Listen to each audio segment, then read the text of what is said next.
Bonjour et bienvenue dans cette série de didacticiels consacrée au data mining avec Statistica.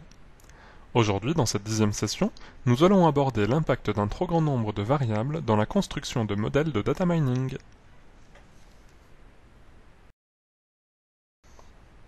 Dans la session précédente, nous avons utilisé le module sélection et filtrage des prédicteurs de Statistica. Cet outil est très efficace pour filtrer les données et réduire la liste des prédicteurs potentiels de votre projet.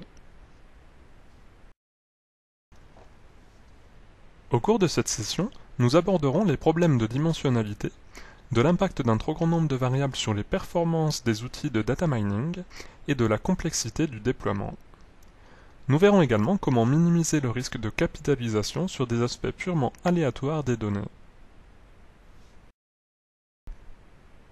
Il faut savoir que plus nous augmentons le nombre de variables prédictives, plus les outils de data mining vont avoir besoin d'un grand nombre d'observations. Toutes les variables sans rapport avec la variable d'intérêt et qui apportent pas ou peu d'informations sur Y doivent être éliminées dès le début. C'est particulièrement important lorsque l'on travaille avec des réseaux de neurones. Les réseaux de neurones peuvent en effet être fortement perturbés par l'introduction de variables sans relation avec la cible.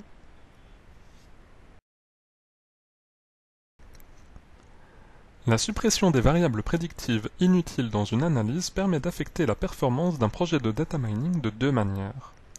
Tout d'abord, le temps nécessaire pour construire des modèles de data mining est réduit avec des données présélectionnées.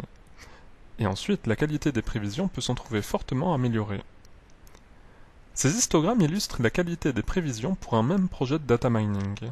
Dans un premier cas, nous utilisons l'ensemble du jeu de données, y compris certaines variables inutiles, et dans le second cas, nous avons préalablement filtré les variables et obtenons une bien meilleure précision.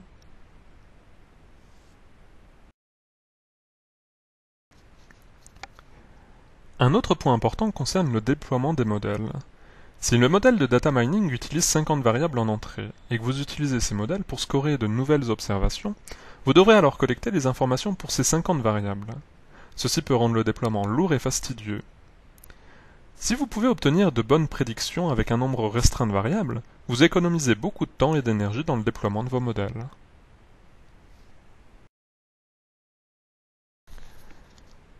L'utilisation d'outils de sélection et filtrage des prédicteurs ou de toute autre méthode de présélection peut poser de gros problèmes dans le cadre d'un test d'hypothèse statistique traditionnel. Ce problème est celui du risque de capitalisation sur les aspects purement aléatoires des données. Les variables utilisées pour l'analyse sont connues d'avance pour être liées à Y. Par conséquent, les tests de significativité d'une régression de type GLM, par exemple, devront être interprétés avec la plus grande réserve.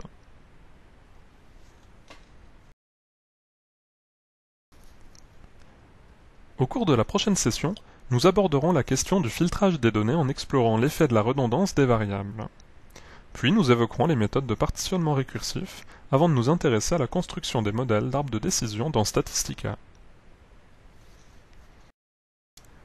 Pour plus d'informations sur Statsoft et ses produits, notamment Statistica Data Miner, n'hésitez pas à visiter notre site web statsoft.fr ou nous contacter par téléphone au 01 45 185 999. Pour vous abonner à notre série de didacticiels, rendez-vous sur statsoft.fr/dmv. Merci et à la prochaine session.